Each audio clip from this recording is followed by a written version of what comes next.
Мы сейчас находимся практически в самом центре Петербурга, на Сенной площади. Отсюда шикарный панорамный вид на весь город. Видно практически все наши соборы. Исаакиевский собор, Казанский собор, Спас на Крови, Троицкий собор. Отличное место, я его люблю. Здесь не бывает людей, то есть можно посидеть в одиночестве. Вот, отличное место для ужина, например.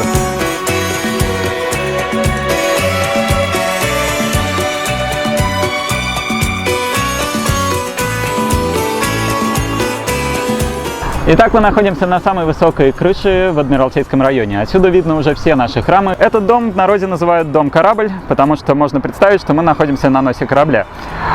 Кроме того, канал Грибоедова в этом месте делает изгиб. Самое великолепное место, одно из моих любимых.